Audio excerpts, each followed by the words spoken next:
¿Te ha pasado que pese a todo tu empeño, la seguridad en ti mismo parece desvanecerse sin previo aviso? Día tras día das lo mejor de ti, pero en medio de tanto esfuerzo, esa sensación de solidez interna parece desmoronarse, como si la vida te estuviera poniendo a prueba constantemente. Y es que la confianza no se impone por la fuerza. Cuando conectas con lo que realmente eres, la serenidad y la determinación comienzan a formar parte natural de tu carácter. La filosofía estoica nos recuerda que la verdadera fortaleza no consiste en luchar contra lo que no podemos controlar, sino en cultivar la calma interior y vivir con coherencia. Al soltar la necesidad de dominar cada situación y aprender a fluir con el proceso, notarás cómo la confianza surge por sí sola, sin forzarla. En este video, te presentaré las enseñanzas del estoicismo que te ayudarán a reconstruir tu autoconfianza desde la raíz. Descubrirás formas de transformar tu forma de pensar y adoptar hábitos que te acerquen a un crecimiento auténtico. Si estas ideas resuenan contigo, escribe en los comentarios: "Hoy me reconozco con confianza". Que esa afirmación sea el primer paso hacia un cambio profundo. Quédate hasta el final y descubre cómo la sabiduría estoica puede abrirte el camino hacia una vida con más certeza y propósito. Comencemos. Número 1. La acción diaria y la confianza en sí mismo. La acción diaria y la confianza en mí mismo son dos fuerzas que he descubierto transforman cada aspecto de mi existencia. Hace un tiempo vivía atrapado en la incertidumbre y la duda, posponiendo mis sueños y dejando que el miedo dictara mis decisiones. Sin embargo, comencé a darme cuenta de que cada pequeño acto que realizo, por insignificante que parezca, se convierte en un ladrillo fundamental en la construcción de mi autoconfianza y en el camino hacia la realización de mis metas. Hoy, cada vez que decido actuar sin esperar a que las condiciones sean perfectas, siento que estoy escribiendo una nueva página en mi historia personal, una en la que mi capacidad para superar obstáculos se fortalece con cada desafío. Desde que adopté la costumbre de enfocarme en mis objetivos diarios, he descubierto que el secreto de la transformación no reside en grandes gestos o en momentos de inspiración súbita, sino en la suma de decisiones cotidianas. Cada mañana me levanto con la determinación de hacer algo que me acerque a mis sueños, ya sea dedicarme unos minutos a meditar, organizar mi jornada o simplemente cumplir con una tarea que he postergado. Esta rutina, que en un principio parecía rutinaria, se ha convertido en el motor que impulsa mi crecimiento. He notado cómo, al hacerlo de forma constante, mi cerebro se adapta y refuerza conexiones que aumentan mi capacidad de concentración, me hacen más resiliente y, sobre todo, me llenan de una satisfacción interna que me impulsa a seguir adelante. La ciencia ha corroborado lo que he experimentado de primera mano. La repetición de acciones positivas activa circuitos de recompensa en el cerebro, liberando dopamina y creando un ciclo de motivación que refuerza mi autoconfianza. Recuerdo claramente cómo, en mis primeros días de cambio, cada vez que lograba terminar una tarea, experimentaba una oleada de placer y una sensación de logro tan intensa que me impulsaba a enfrentar el siguiente desafío con renovada determinación. Este proceso no es instantáneo, sino acumulativo. Cada pequeño éxito me recuerda que soy capaz de lograr lo que me propongo, y esa certeza se va convirtiendo en el pilar sobre el cual edifico mi confianza en mí mismo. Además, la acción diaria me ha enseñado a valorar el presente y a comprender que la autoconfianza se forja a través de la constancia y el esfuerzo continuo. Antes, me dejaba dominar por la parálisis del análisis y el miedo a equivocarme, pero he aprendido que el verdadero crecimiento proviene de la experiencia, de los errores y de la capacidad de levantarse una y otra vez. Cada tropiezo se ha transformado en una lección que me ha ayudado a ajustar mi rumbo y a mejorar mis métodos. Así, mi confianza no se basa en una perfección ilusoria, sino en la realidad de haber enfrentado la adversidad y haber salido fortalecido. Lo que más me intriga es cómo cada acción, por pequeña que sea, tiene el potencial de desencadenar una reacción en cadena que transforma mi estado de ánimo y mi forma de enfrentar el día. Me he comprometido a hacer de cada jornada una oportunidad para desafiar mis límites y para probar que, incluso en los momentos de soledad o cuando el mundo parece no prestar atención, puedo ser el protagonista de mi propia vida. Cada día es una invitación a ser más audaz, a dejar atrás la inercia y a comprometerme con mi visión de un futuro mejor. Esta mentalidad ha impactado no solo mi vida profesional, sino también la manera en que me relaciono con los demás. Al actuar con determinación, inspiro a quienes me rodean a buscar su propio camino, creando un ambiente en el que la confianza y el esfuerzo se valoran como las verdaderas monedas de cambio. He aprendido a celebrar cada pequeña victoria, ese momento en que logro tachar una tarea de mi lista, ese instante en el que encuentro la motivación para seguir adelante, o esa decisión de enfrentar un reto que antes parecía insuperable.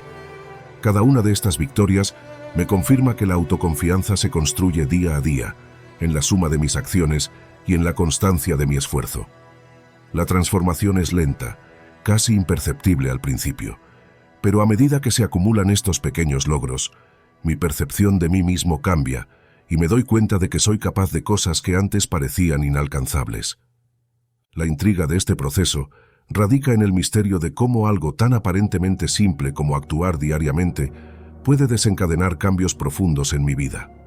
Cada decisión, cada momento de determinación, se convierte en un testimonio silencioso de mi capacidad para reinventarme y para superar cualquier obstáculo. Es fascinante descubrir que la confianza en mí mismo no es un don que se recibe de manera pasiva, sino algo que se construye, paso a paso, con cada acción consciente. Esta revelación me ha enseñado a no esperar a que la motivación toque a mi puerta, sino a crearla a través de la disciplina y la persistencia. Hoy, al mirar atrás, me doy cuenta de que el verdadero secreto de mi crecimiento reside en la acción diaria y en la convicción de que, sin importar lo pequeños que sean mis esfuerzos, cada uno cuenta en la suma final. La confianza en mí mismo se ha convertido en un faro que ilumina mi camino, guiándome a través de la incertidumbre y los desafíos, y recordándome que soy el arquitecto de mi propio destino. Esta poderosa combinación de acción y autoconfianza no solo ha transformado mi forma de trabajar y de relacionarme, sino que también ha enriquecido mi vida, dándome la certeza de que, día tras día, tengo el poder de cambiar mi realidad y de alcanzar la vida que siempre he soñado. Me he comprometido a continuar en este viaje, a enfrentar cada nuevo día con la determinación de actuar y a dejar que la autoconfianza se fortalezca con cada pequeño triunfo. Porque he descubierto que la clave para un futuro exitoso está en la suma de mis acciones diarias, en la persistencia frente a los desafíos y en la increíble capacidad que tengo para reinventarme y crecer. Cada amanecer me recuerda que tengo una nueva oportunidad para ser mejor, para desafiar mis propios límites y para demostrarme a mí mismo que, sin importar las circunstancias, puedo seguir adelante con una fe inquebrantable en mi capacidad para triunfar. Y es esa fe, construida día a día, la que me impulsa a vivir con pasión, a creer en mis sueños y a transformar cada desafío en una oportunidad para brillar. Número 2. El poder del subconsciente desde la infancia en la confianza. El poder del subconsciente desde la infancia en la confianza es un viaje fascinante que se inicia en esos primeros años de vida, cuando cada experiencia, cada palabra y cada gesto dejan una huella profunda en nuestro ser. Recuerdo claramente cómo, de niño, mis primeras interacciones con el mundo moldearon la forma en la que me percibía a mí mismo y a los demás. Cuando se celebra el esfuerzo, se valora la originalidad y se permite el error como parte del aprendizaje. El individuo se siente empoderado y capaz de enfrentar retos cada vez mayores. Por el contrario, un contexto que se alimenta de la competencia feroz y del juicio implacable tiende a generar ansiedad, miedos irracionales y, en última instancia, una autoconfianza frágil y efímera. Desde una perspectiva filosófica y psicológica, resulta evidente que el entorno no es una entidad pasiva, sino un agente dinámico que incide de manera directa en la configuración del yo.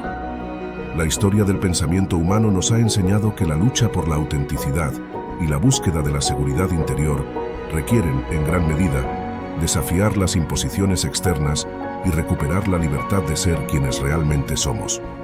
Este desafío, que en ocasiones se traduce en una forma de rebelión contra las normas establecidas, es la clave para trascender las limitaciones impuestas por un contexto a menudo hostil o restrictivo. La resiliencia, entendida como la capacidad para recuperarse y crecer a partir de la adversidad, se convierte en una virtud indispensable en este proceso de autoconstrucción. Al aprender a ver cada obstáculo como una oportunidad de aprendizaje, el individuo puede transformar la influencia del entorno en un catalizador para el crecimiento personal y la consolidación de una seguridad auténtica. La educación, en todas sus formas, desempeña un papel central en esta dinámica. No se trata únicamente de la transmisión de conocimientos técnicos o académicos, sino de la formación integral del individuo, que implica el fomento del pensamiento crítico, la creatividad y la capacidad de cuestionar los paradigmas establecidos. Un entorno educativo que valore el diálogo, la reflexión y la experimentación contribuye a la formación de personas seguras de sí mismas, capaces de enfrentar el mundo con una actitud de apertura y curiosidad. Al mismo tiempo, es necesario reconocer que la influencia del entorno va más allá de las aulas y se extiende a todos los ámbitos de la vida cotidiana, desde la familia y los amigos hasta los espacios de trabajo y las comunidades de pertenencia. La transformación personal, en definitiva, es un proceso bidireccional en el que el individuo no solo es moldeado por su entorno, sino que también tiene la capacidad de influir en él. Al adoptar una postura proactiva y consciente, cada persona puede convertirse en un agente de cambio, contribuyendo a la creación de espacios más saludables y estimulantes para el desarrollo de la autoconfianza. Este compromiso con la transformación interna y externa exige una continua reevaluación de las propias creencias y la disposición para aprender de cada experiencia, por adversa o positiva que sea. En esa intersección entre lo personal y lo colectivo, se encuentra la posibilidad de construir una sociedad en la que la seguridad y la autenticidad sean valores inquebrantables, capaces de sostener el crecimiento individual y el bienestar común. En conclusión, la influencia del entorno en la seguridad de uno mismo es un fenómeno complejo y multifacético que abarca desde los primeros años de vida hasta la adultez, permeando cada aspecto de la existencia. La calidad de las relaciones, la coherencia de las narrativas culturales y la capacidad para transformar los desafíos en oportunidades son factores determinantes en la formación de una autoconfianza genuina. Este estado de integración se convierte en el fundamento sobre el cual se edifica una vida con propósito, en la que los retos se abordan con una perspectiva amplia y la incertidumbre se transforma en oportunidad para crecer. De este modo, la tarea de cuidar el cuerpo se revela como una inversión estratégica en el bienestar general, donde cada decisión, cada pequeño gesto de autocuidado, suma al entramado de una existencia que aspira a ser íntegra y significativa.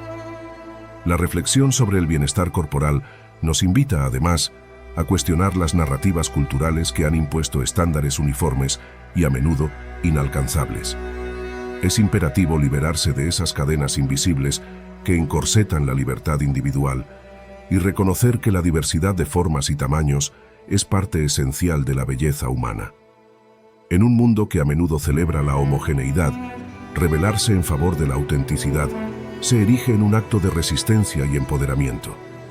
Al adoptar una postura crítica frente a las expectativas externas y centrar la mirada en lo que verdaderamente nos nutre, se abre un horizonte de posibilidades en el que el cuerpo se concibe como un aliado invaluable en la búsqueda del sentido y la realización personal. Cada experiencia, cada desafío superado, contribuye a la construcción de una narrativa personal en la que el cuerpo es protagonista y compañero inseparable. Este proceso, aunque repleto de obstáculos y momentos de duda, es fundamental para alcanzar una estabilidad interna que se refleje en cada aspecto de la vida. La integración de cuerpo y mente no es un logro que se consuma de la noche a la mañana, sino el resultado de un trabajo constante y deliberado que invita a la reflexión, a la transformación y, sobre todo, a la aceptación radical de uno mismo. Así, en el cruce entre la vulnerabilidad y la fortaleza, se encuentra la verdadera esencia del bienestar, una invitación a vivir con autenticidad, a celebrar cada faceta de nuestra existencia y a reconocer que, en última instancia, el camino hacia la plenitud empieza por aprender a sentirse bien en el propio cuerpo. Desde mi infancia, la manera en la que me hablaban, ya fuera en el hogar o en el entorno escolar, influyó de forma decisiva en mi percepción personal. Las palabras de aliento, las sonrisas y los elogios crearon en mí una imagen de capacidad y de potencial.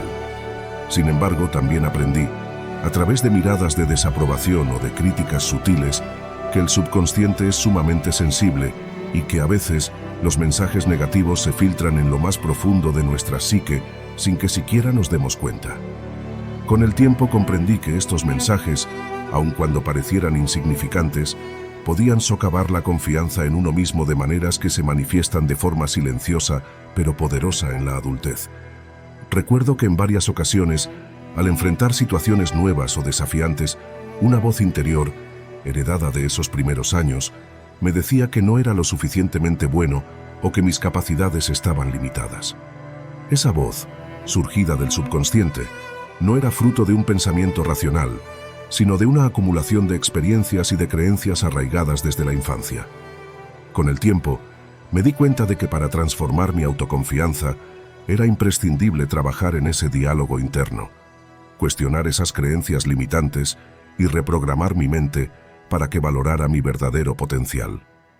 Este proceso de reestructuración interna no fue inmediato, pero fue fundamental para que aprendiera a confiar en mí mismo y a enfrentar los desafíos con una mentalidad renovada. La neurociencia nos ha enseñado que el cerebro es extraordinariamente plástico y que, a través de la repetición de nuevos hábitos y pensamientos, es posible reconfigurar las conexiones neuronales establecidas en la infancia. Yo mismo experimenté cómo, al adoptar rutinas de meditación, afirmaciones positivas y reflexiones diarias, pude ir reemplazando aquellas ideas negativas que se habían incrustado en mi subconsciente con mensajes de autovaloración y resiliencia. Cada mañana, al despertar, me dedicaba unos minutos a recordar que mi valía no se definía por los errores o las críticas del pasado, sino por la capacidad de aprender, crecer y reinventarme. Estas prácticas no solo fortalecieron mi autoconfianza, sino que también me permitieron ver cada obstáculo como una oportunidad para expandir mis horizontes y para desafiar los límites que, inconscientemente, había aceptado durante mi niñez. Una de las experiencias más reveladoras fue cuando decidí enfrentar mis miedos y salir de mi zona de confort. Recuerdo que, en una ocasión, me inscribí en un curso de oratoria, a pesar de sentir que mi voz interior me decía que no era capaz de expresarme en público. Esa decisión, impulsada por el deseo de cambiar mi narrativa interna, fue el primer paso para demostrarme que podía superar las barreras impuestas por mi subconsciente. Con cada exposición, cada ensayo y cada retroalimentación, mi confianza fue creciendo, y lo que antes parecía imposible se fue transformando en una habilidad que ahora me permite comunicarme con seguridad y claridad.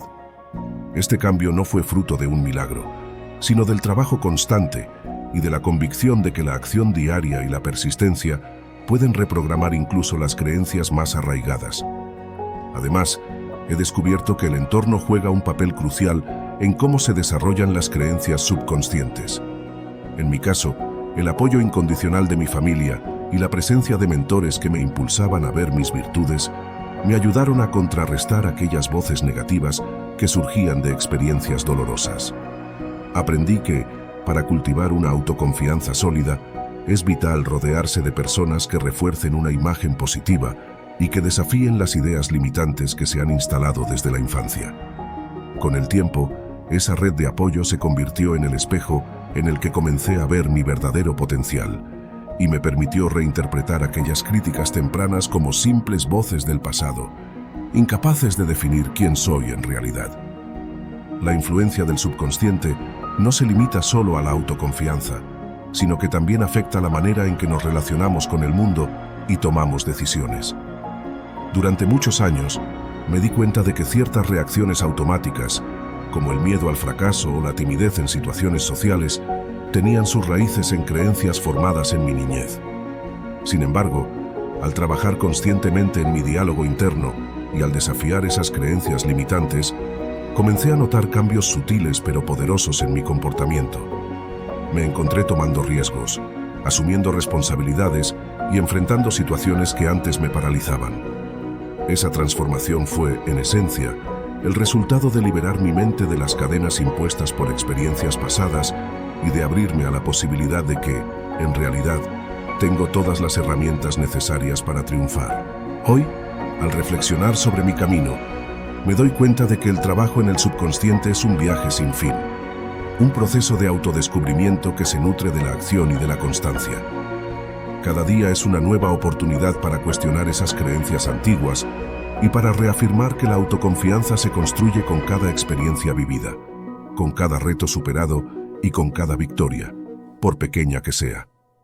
La capacidad de transformar el diálogo interno y de reprogramar el subconsciente se ha convertido en la base de mi éxito personal, y es una lección que deseo compartir. No importa lo que hayas experimentado en tu infancia, tú tienes el poder de cambiar tu narrativa, de romper las cadenas del pasado y de construir una autoconfianza que te impulse hacia un futuro lleno de posibilidades. Así, cada vez que me enfrento a un nuevo desafío, me recuerdo a mí mismo que mi mente es un terreno fértil, listo para ser cultivado con pensamientos de empoderamiento y de autovaloración. Cada acción que tomo, cada experiencia que vivo, es una semilla que con el tiempo florece en una confianza inquebrantable y en la certeza de que el verdadero poder reside en la capacidad de reinventarnos y de crecer a pesar de las adversidades. El subconsciente, ese guardián silencioso de nuestras creencias, puede ser transformado con paciencia y dedicación, y en ese proceso descubrimos que la confianza en nosotros mismos es una construcción continua, una obra maestra que se forja día a día con la suma de nuestras experiencias más profundas y auténticas. Número 3. Cree en tu intuición. Cree en tu intuición. Esa frase tan sencilla y a la vez tan profunda se ha convertido en el faro que guía cada una de mis decisiones, incluso en los momentos en los que la lógica parece dudar o las voces externas intentan desviar mi camino. Desde muy temprana edad, me enseñaron a valorar la razón y la evidencia tangible, pero con el tiempo descubrí que hay una fuerza interna, una voz sutil y constante, que conoce mis deseos más profundos y que a menudo sabe lo que es mejor para mí incluso antes de que mi mente consciente pueda comprenderlo. Esa voz, mi intuición, es un secreto que la vida me reveló a través de experiencias que desafiaron la lógica convencional y me hicieron cuestionar todo lo que creía saber sobre la toma de decisiones. Recuerdo una ocasión en la que debía tomar una decisión crucial en mi carrera. Las opiniones de colegas y expertos parecían abrumadoras, y las alternativas se presentaban envueltas en datos y análisis interminables. Sin embargo, en medio de ese torbellino de información, sentí una punzada de certeza en lo más profundo de mi ser. Era como si una corriente silenciosa me guiara hacia una opción que, a pesar de no tener la validación inmediata de los números o la aprobación de los demás, me llenaba de una extraña convicción. Esa intuición me impulsó a elegir un camino menos transitado, y aunque al principio parecía arriesgado, con el tiempo se convirtió en la decisión que transformó mi carrera y me llevó a descubrir oportunidades que jamás habría imaginado. Fue en ese instante cuando comprendí que creer en tu intuición es, en realidad, un acto de valentía y autenticidad. Con el paso de los años, he aprendido a distinguir esa voz interna de las dudas y del miedo, a separarla de las críticas destructivas que a menudo provienen de la autocrítica o de la presión social. La intuición no es un mero capricho, es el resultado de la acumulación de experiencias, emociones y aprendizajes que se han registrado en lo más profundo de mi subconsciente. Cada vivencia, cada triunfo y cada error ha dejado una huella en mi ser, y esos recuerdos, a veces vagos y a veces intensos, se unen para formar un compendio de sabiduría interior. Esa sabiduría me dice cuándo es el momento de arriesgar, cuándo debo esperar y, sobre todo, cuándo debo confiar en la corazonada que surge sin previo aviso. Es asombroso notar cómo, en momentos de crisis, cuando el estrés y la incertidumbre amenazan con nublar mi juicio, esa voz se vuelve más clara y precisa, recordándome que, en el fondo, ya tengo todas las respuestas que necesito. He experimentado situaciones en las que seguir mi intuición implicó romper con la seguridad de lo conocido. En una ocasión, me encontré ante la disyuntiva de abandonar un proyecto que, aunque prometedor en papel, no resonaba con mis valores ni con mi visión de futuro. Los consejos externos eran contradictorios y las expectativas parecían forzadas, pero una parte de mí sabía que el proyecto no era lo correcto. Esa intuición me impulsó a cerrar esa puerta, a pesar de la incertidumbre y del temor a perder una oportunidad. Con el tiempo, Me di cuenta de que esa decisión fue la que me abrió nuevas posibilidades, permitiéndome reencontrar mi pasión y redirigir mis esfuerzos hacia lo que realmente importaba. Esa experiencia me enseñó que la intuición es un faro en medio de la tormenta, que ilumina el camino cuando la lógica se ve empañada por el miedo o la duda. La ciencia moderna también respalda la idea de que nuestra intuición es un proceso cognitivo complejo, en el que el cerebro procesa información a niveles subconscientes antes de que lleguemos a una conclusión consciente. Estudios sobre la toma de decisiones han demostrado que, en muchos casos, nuestro cerebro llega a una respuesta antes de que seamos plenamente conscientes de ella, y esa respuesta a menudo se manifiesta como una corazonada. Aprender a prestar atención a estos indicios internos, a esos destellos de sabiduría que emergen en momentos inesperados, me ha permitido tomar decisiones más acertadas y alineadas con mis verdaderos intereses. Es fascinante pensar que, aunque vivimos en un mundo regido por la lógica y el análisis, existe un componente intuitivo que nos conecta con un conocimiento más profundo, casi ancestral, que ha evolucionado a lo largo de millones de años para ayudarnos a sobrevivir y a prosperar. Sin embargo, creer en tu intuición requiere práctica y, sobre todo, la valentía de desafiar las convenciones. A menudo, la sociedad nos empuja a seguir métodos estructurados y a tomar decisiones basadas únicamente en datos y argumentos racionales, dejando de lado esa parte espontánea y creativa de nuestro ser. He aprendido que, aunque es importante equilibrar la razón con la intuición, hay momentos en los que dejar que esa voz interna tome el control puede llevarte a descubrimientos extraordinarios. No se trata de ignorar la información o de actuar sin pensar, sino de integrar ambos enfoques para crear un proceso de toma de decisiones que sea completo y auténtico. Esa fusión de lo consciente y lo subconsciente me ha permitido resolver problemas complejos, innovar en mi trabajo y, sobre todo, vivir de manera más plena y en sintonía con mis deseos verdaderos. La intriga de este proceso reside en el misterio de cómo, a través de la acumulación de vivencias y aprendizajes, el subconsciente puede convertirse en un aliado tan poderoso. Cada vez que me permito escuchar mi intuición, siento que accedo a una parte de mí mismo que ha estado esperando ser descubierta, un recurso interno que se fortalece con el tiempo y que, al ser cultivado, puede iluminar incluso los caminos más oscuros. Es en esos momentos, cuando la mente se aquieta y el ruido del mundo exterior se desvanece, que encuentro respuestas que parecen surgir de la nada, pero que están profundamente conectadas con todo lo que he vivido. Es como si mi ser entero se sincronizara y cada experiencia pasada, cada emoción, se alineara para darme la certeza de que, en el fondo, ya conozco el camino a seguir. He visto cómo esta práctica de confiar en mi intuición ha transformado no solo mis decisiones personales, sino también mi forma de relacionarme con los demás. Al estar en sintonía con mi verdad interna, he aprendido a comunicarme de manera más genuina y a establecer vínculos basados en la autenticidad y el entendimiento profundo.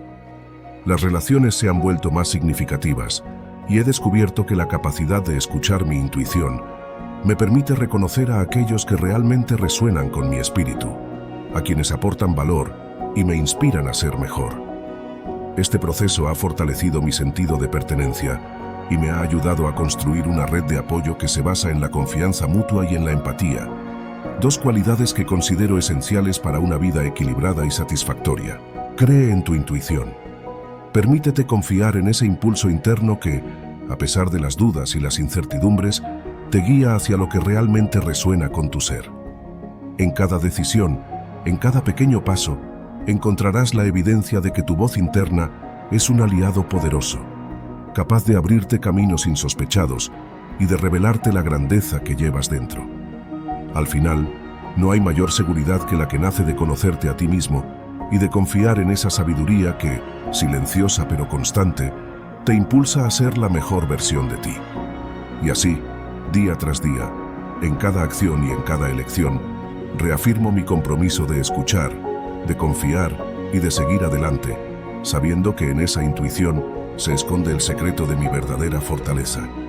Número 4. Define tus límites y tus estándares para tener una vida mejor. Esta afirmación, que puede sonar a simple consejo, se ha convertido en el pilar fundamental de mi transformación personal. Durante mucho tiempo, viví sumergido en la incertidumbre, permitiendo que las demandas externas y las expectativas ajenas determinaran mi camino. Sin embargo, al adentrarme en el proceso de autoconocimiento, comprendí que la clave para construir una vida plena y auténtica radica en establecer claramente qué es aceptable y qué no lo es, y en definir, desde lo más profundo de mi ser, los estándares que guían mis acciones y decisiones. Recuerdo con claridad aquellos momentos en los que la falta de límites me llevaba a comprometerme en exceso, a absorber la negatividad del entorno y a perder de vista mis propios intereses. Era como si, sin darme cuenta, me hubiera convertido en un recipiente sin barreras, listo para recibir todo lo que llegaba, sin filtrar ni discernir lo que realmente me aportaba valor. Fue en esos tiempos que empecé a cuestionar mis relaciones, mi trabajo y, en general, la manera en la que interactuaba con el mundo. Sentía que mi energía se disipaba en proyectos que no resonaban con mis verdaderas pasiones, y me di cuenta de que necesitaba establecer límites claros para proteger mi bienestar y enfocar mis esfuerzos en lo que realmente importaba. El primer paso que tomé fue definir mis propios estándares. Me hice preguntas esenciales. ¿Qué quiero para mi vida? ¿Qué valores son innegociables para mí? ¿Cuáles son los comportamientos que me permiten crecer? ¿Y cuáles, por el contrario, me limitan? Este ejercicio de reflexión me llevó a descubrir que, para alcanzar una vida mejor, era imprescindible trazar una línea divisoria entre lo que me nutre y lo que me drena. Aprendí que mis límites no eran un signo de debilidad o de egoísmo, sino una manifestación de amor propio y de respeto hacia mi tiempo, mi energía y mis sueños. Establecer límites me permitió decir no a lo que no contribuía a mi crecimiento, y sí a lo que me impulsaba a ser la mejor versión de mí mismo. Definir mis estándares se transformó en una herramienta poderosa para tomar decisiones conscientes.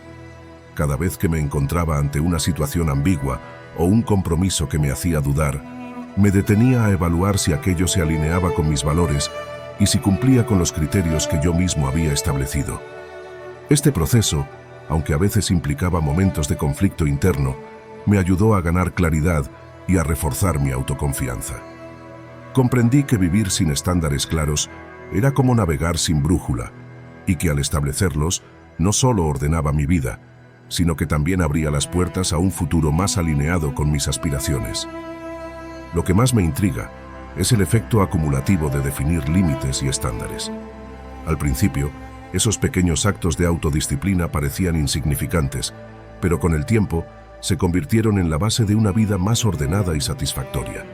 En última instancia, el compromiso con un diálogo sincero es, ante todo, un compromiso con la libertad. La libertad de expresarse sin temor a represalias, de cuestionar sin temor al ridículo y de escuchar sin prejuicios, se traduce en la posibilidad de construir un mundo en el que la verdad y la integridad sean los cimientos de toda interacción. Cada palabra pronunciada con honestidad tiene el poder de derribar muros y de abrir nuevos horizontes en el entendimiento colectivo. Así, el diálogo sincero se transforma en un acto subversivo frente a la opresión de la falsedad, en un gesto de rebeldía que desafía la inercia de las convenciones establecidas y que apuesta por una comunicación más humana y profunda. Con esta visión, se reconoce que el arte de conversar no debe reducirse a un mero intercambio de frases vacías, sino que debe constituir un compromiso vital con la búsqueda de la verdad. Al abrazar la sinceridad en cada interacción, contribuimos a la construcción de una realidad en la que el respeto y la empatía sean la norma, y en la que la confrontación de ideas se realice en un marco de integridad y de responsabilidad compartida. El diálogo sincero, en definitiva, es la herramienta más poderosa que tenemos para trascender las limitaciones del ego y para abrirnos a la riqueza infinita del conocimiento y de la experiencia humana. Además, este compromiso con la comunicación abierta nos invita a mirar hacia nuestro interior y reconocer que el verdadero diálogo comienza con la conversación que sostenemos con nosotros mismos.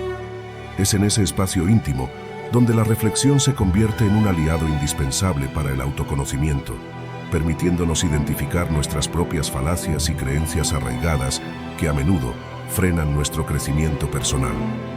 Cuando somos capaces de cuestionar nuestras convicciones con el mismo rigor y honestidad con que abordamos el mundo exterior, se abre la puerta a un proceso de transformación interna que repercute en la calidad de todas nuestras relaciones interpersonales.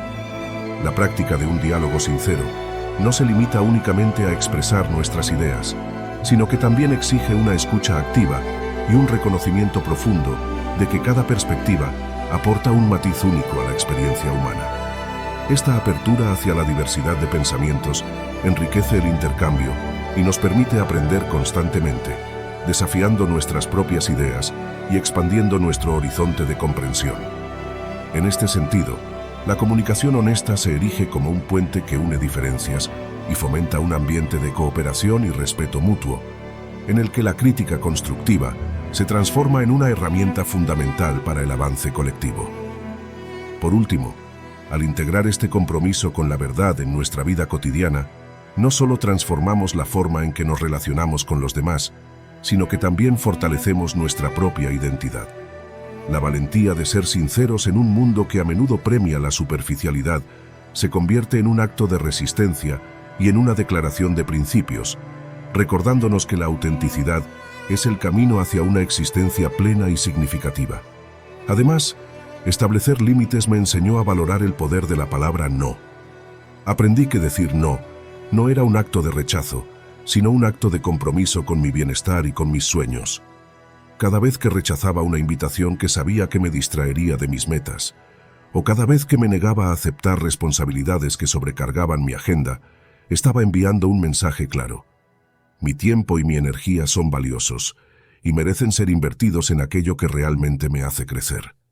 Este aprendizaje transformó mi manera de relacionarme con el mundo, permitiéndome construir un círculo de relaciones basado en el respeto mutuo y en el apoyo genuino, en el que cada conexión se fortalecía porque se fundamentaba en valores compartidos. La experiencia de definir mis límites también me llevó a descubrir la importancia de la coherencia interna. Vivir de acuerdo con mis estándares significaba ser fiel a mí mismo, incluso cuando las presiones externas intentaban desviarme de mi camino. Este acto de integridad personal no solo reforzó mi autoestima, sino que también me permitió establecer una identidad clara y sólida. Con el tiempo, la coherencia entre lo que digo y lo que hago se volvió un faro que guiaba cada una de mis decisiones, y esa consistencia interna se reflejaba en una confianza inquebrantable que me impulsaba a enfrentar desafíos con determinación. Al ser coherente, no solo me di cuenta de que mis acciones tenían un impacto positivo en mi vida, sino que también inspiraba a otros a buscar lo mismo, creando un ambiente de autenticidad y crecimiento mutuo. Uno de los momentos más reveladores de este proceso ocurrió cuando me vi obligado a tomar decisiones difíciles en el ámbito profesional. Había oportunidades que, aunque prometedoras en apariencia, no estaban en sintonía con mis valores o con la visión que tenía para mi futuro. En esas ocasiones, definir mis límites fue crucial para evitar comprometer mi integridad. Fue un acto de valentía reconocer que no podía, ni debía, sacrificar mi bienestar por la ambición o por la presión del entorno. Esa decisión, que en un principio generó incertidumbre y miedo, se transformó en el punto de inflexión que consolidó mi autoconfianza y me mostró que la verdadera libertad reside en vivir según tus propios términos. Esa libertad, alimentada por la claridad de mis límites, me permitió abrazar nuevas oportunidades y construir una vida que, en cada aspecto, reflejara mi esencia más auténtica. La importancia de definir límites y estándares va más allá de lo individual. También tiene un impacto profundo en la forma en que contribuimos al mundo que nos rodea. Al ser fiel a nuestros principios y al establecer prioridades claras, no solo mejoramos nuestra vida, sino que también influimos de manera positiva en nuestro entorno. Las personas que se rodean de individuos con límites bien definidos y con altos estándares suelen sentirse inspiradas a seguir su ejemplo, creando un círculo virtuoso en el que la autenticidad y la integridad se convierten en la norma. Es asombroso ver cómo, al tener una vida ordenada y enfocada, se abren puertas a relaciones y oportunidades que, de otro modo, quedarían fuera de nuestro alcance. Este efecto multiplicador es, para mí, una de las mayores pruebas de que definir tus límites es una herramienta poderosa para transformar no solo tu destino, sino también el de quienes te rodean. Hoy, al reflexionar sobre el camino que he recorrido, me doy cuenta de que definir mis límites y mis estándares ha sido uno de los actos más liberadores que he podido emprender. Cada vez que me detengo a evaluar qué es lo que realmente importa y a poner en práctica decisiones que honran mi tiempo y mi energía, siento que estoy construyendo una vida más plena y en armonía con mis valores. No se trata de cerrarse al mundo, sino de aprender a discernir lo esencial de lo superfluo, de proteger lo que es verdaderamente valioso y de invertir en aquello que me acerca a la mejor versión de mí mismo. Esta claridad me permite vivir con una autoconfianza renovada, sabiendo que cada no que doy a lo que no me beneficia y cada sí que otorgo a lo que me hace crecer son pasos firmes hacia un futuro lleno de posibilidades. Definir tus límites y tus estándares es, en definitiva, un acto de amor propio, de autovaloración y de compromiso con tu propio bienestar. Es la decisión consciente de vivir de manera auténtica, de proteger tu esencia y de construir una vida en la que cada acción, cada elección, refleje quién eres realmente. Esta filosofía ha transformado mi existencia, dándome la fortaleza para enfrentar los desafíos, la sabiduría para tomar decisiones y la paz interior para disfrutar de cada momento. Y es precisamente esa transformación la que me impulsa a seguir adelante, a ser fiel a mis principios y a vivir cada día con la certeza de que, al definir mis límites, estoy forjando el camino hacia una vida mejor, una vida que merezco y que paso a paso se construye con integridad, pasión y autenticidad. Número 5. Vive como si ya lo hubieras conseguido. Esta idea, que al principio me sonaba a simple cliché, se transformó en una filosofía de vida que cambió por completo la forma en la que me relaciono con mis sueños y mis metas. Durante años, me debatí entre la incertidumbre y la esperanza, postergando decisiones y dejando que el miedo al fracaso me paralizara. Sin embargo, un día decidí cambiar mi perspectiva.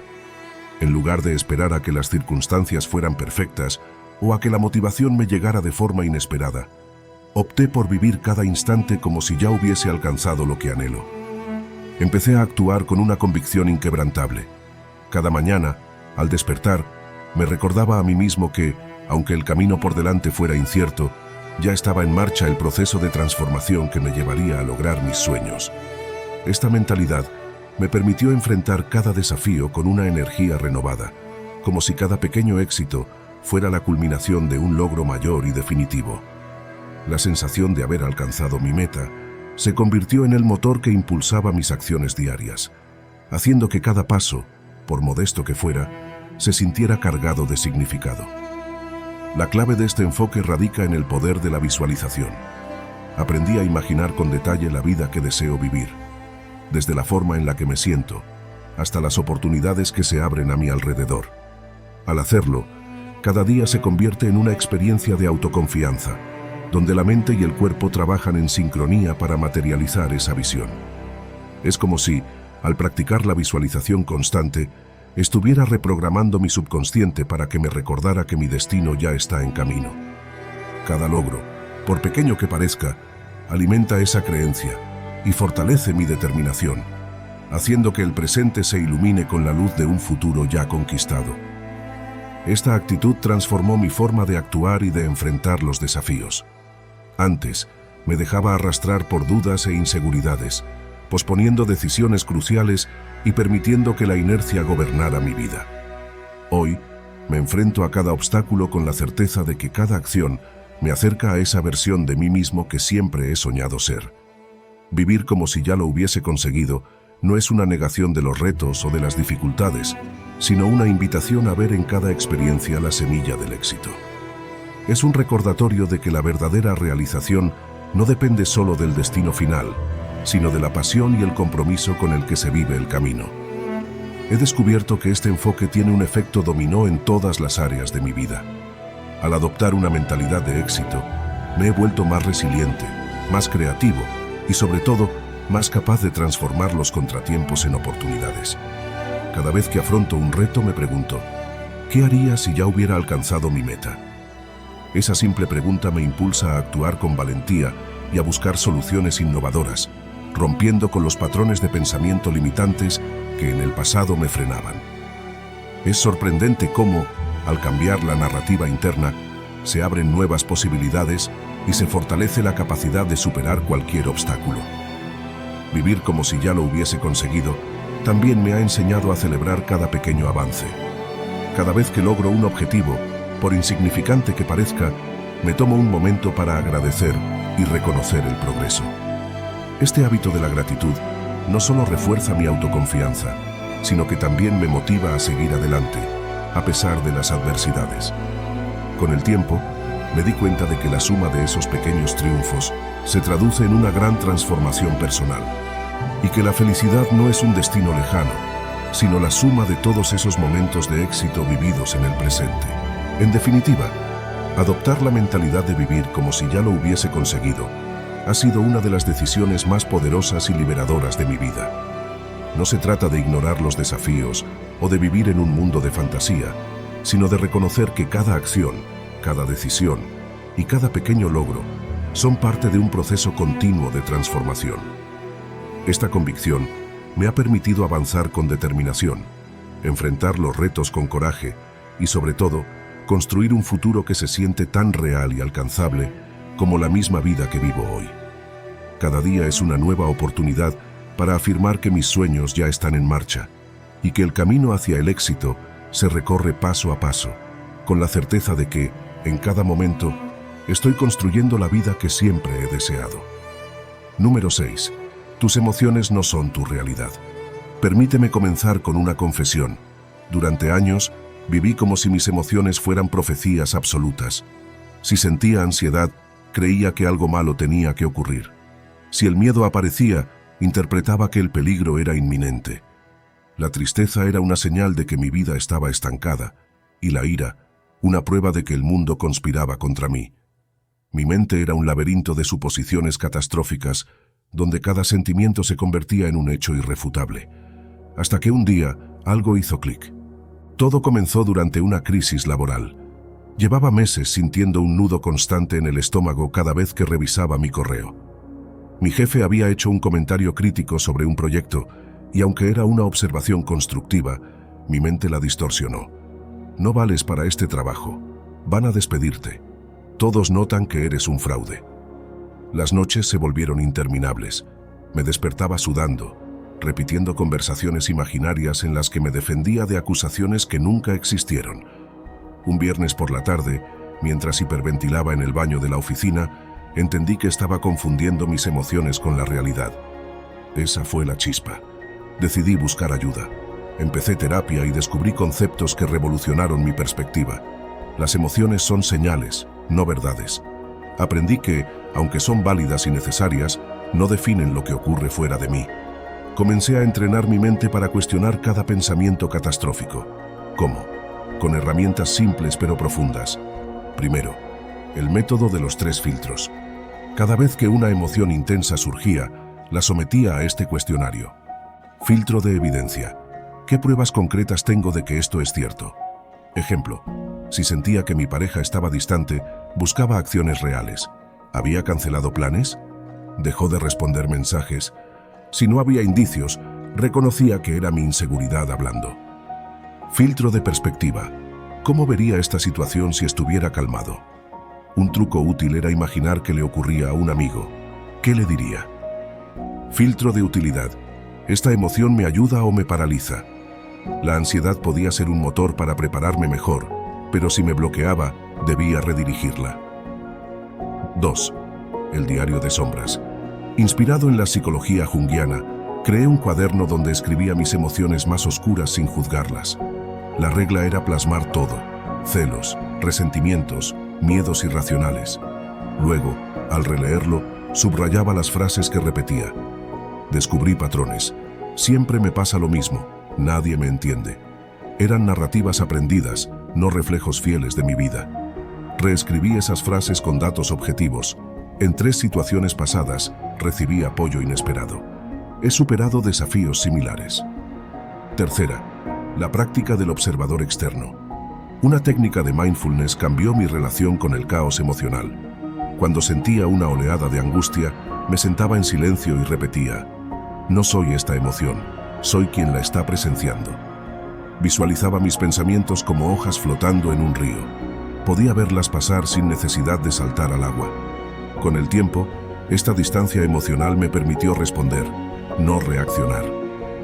En contraste, culturas ancestrales integraban el sueño a su cosmovisión. Los egipcios veían los sueños como puentes con lo divino. Los griegos peregrinaban a templos de Asclepio para recibir sanación durante el sueño incubado. Los pueblos nórdicos consideraban el dormir como un diálogo con los ancestros. Hoy, al reducir el sueño a un estado de inconsciencia, perdimos no solo horas de reparación, sino un lenguaje simbólico que conecta el mundo interior con el exterior. Recuperar esta conexión no requiere rituales complejos, sino respetar el hecho de que, al cerrar los ojos, seguimos trabajando en quienes somos. La relación entre sueño y seguridad personal también tiene raíces evolutivas. Nuestros antepasados dormían en grupos, turnándose para vigilar peligros. Dormir mal implicaba poner en riesgo la tribu. Hoy, aunque los depredadores sean otros, plazos laborales, deudas, conflictos sociales, el cerebro sigue interpretando la falta de sueño como una señal de peligro inminente, activando mecanismos de hipervigilancia que erosionan la confianza. Un experimento con soldados en entrenamiento mostró que aquellos con ciclos de sueño regulados superaban en un 60% las pruebas de liderazgo y toma de decisiones bajo estrés, comparados con los privados de descanso. Pero, ¿cómo transformar el sueño en un aliado para la seguridad en uno mismo? Comienza con pequeños pactos de respeto. Rituales de desconexión, como apagar dispositivos una hora antes de dormir, reemplazando el scroll infinito con lectura o meditación. Espacios sagrados, convertir el dormitorio en un santuario libre de trabajo, pantallas o conversaciones estresantes. Diálogo interno, agradecer al cuerpo al acostarse, reconociendo el esfuerzo diario y confiando en que el sueño hará su labor sin microgestionarlo. Una bailarina profesional que sufrió crisis de autoestima tras lesiones repetidas compartió: comencé a ver el sueño como mi entrenador nocturno. En vez de obsesionarme con ensayar más, me rendía al descanso. Mi cuerpo se recuperó y mi confianza regresó cuando entendí que fuerza no es resistir, sino soltar. Sin embargo, el insomnio crónico o los trastornos del sueño suelen ser síntomas de problemas más profundos: ansiedad no tratada, traumas, desequilibrios hormonales. En estos casos, buscar ayuda profesional no es derrota, sino un acto de coraje. Como dijo Carl Jung, lo que no se hace consciente se manifiesta como destino. Dormir bien, en este sentido, es tanto un derecho como una responsabilidad hacia uno mismo. Al final, la seguridad en ti mismo no es una armadura que se viste al amanecer, sino un jardín que se riega de noche. Cada ciclo de sueño es una semilla de claridad, un voto de confianza en que, aunque hoy hayas tropezado, mañana tendrás las herramientas para levantarte con mayor firmeza. El punto de quiebre. Un viaje en tren que lo cambió todo. Un invierno viajaba a visitar a mi familia. El vagón estaba lleno y una discusión estalló entre dos pasajeros. Gritos, insultos, gente grabando con sus teléfonos. Mi corazón aceleró y el viejo patrón surgió. Esto va a empeorar. Alguien saldrá herido. Pero entonces recordé, tus emociones no son tu realidad. Respiré hondo y observé. Noté que aunque la situación era tensa, nadie más intervenía. Decidí focalizarme en detalles concretos: el sonido de las ruedas del tren, el olor a café de un termo cercano, la textura áspera del asiento. Minutos después, los involucrados se separaron y el silencio volvió. Nada catastrófico ocurrió. Ese día entendí que mi mente había creado un guión de terror basado en experiencias pasadas, no en el presente. Desde entonces, cada vez que las emociones intentan secuestrarme, recuerdo ese tren. Un recordatorio de que puedo elegir dónde poner el foco. ¿Cómo impactó este cambio en mi vida? En relaciones, dejé de proyectar inseguridades en los demás. Si un amigo no me escribía, ya no asumía que estaba enojado. Podía estar ocupado. Esto mejoró la confianza mutua. En el trabajo, la ansiedad por el desempeño se transformó en motivación. En vez de pensar, voy a fracasar, me preguntaba, ¿qué recurso necesito para lograrlo? En la salud, menos migrañas, mejor sueño. Al reducir la cortisol, la hormona del estrés, mi cuerpo encontró equilibrio. Lecciones clave que quiero compartir. Primero, las emociones son como el clima. Pasan. Una tormenta no significa que el sol haya desaparecido, solo está temporalmente oculto. Segunda pregunta, no asumas. ¿Qué historia estoy contándome sobre esto? Es una pregunta poderosa para desmontar fantasías mentales. Tercero, el cuerpo es un aliado. Aprender su lenguaje te permite intervenir antes de que las emociones escalen. Cuarta, la realidad es multifacética. Una emoción intensa suele capturar solo un ángulo de la verdad. Busca más evidencias. Hubo un momento simbólico que encapsuló esta transformación. Estaba acampando en un bosque y decidí subir a un mirador antes del alba. El sendero era empinado y con cada paso mis viejos miedos emergían. Te caerás, no vales la pena. Pero en vez de detenerme canturreaba, esto es solo miedo, no un hecho. Al llegar a la cima, el cielo comenzó a teñirse de rosa. Observé cómo las nubes se dispersaban, revelando un paisaje vasto y sereno. En ese instante, una frase resonó en mí. Las emociones son como nubes. Tú eres el cielo que las contiene. Para comenzar tu propio camino, si sientes que tus emociones gobiernan tu vida, prueba estos pasos. Primero, identifica una emoción recurrente. Ejemplo, siento que nadie me aprecia. 2. Busca 3 pruebas contrarias. Ejemplo, mi hermana me llamó ayer. Un colega felicitó mi informe. Tercero, crea un mantra de realidad. Ejemplo, mi valía no depende de la aprobación externa.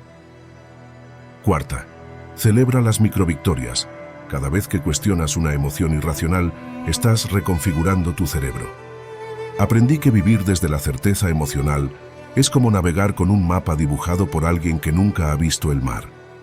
Hoy, prefiero ser cartógrafo de mi propia experiencia. Trazo rutas con brújulas de evidencia, anclo en puertos de autocuidado y me permito explorar aguas desconocidas sin miedo al naufragio.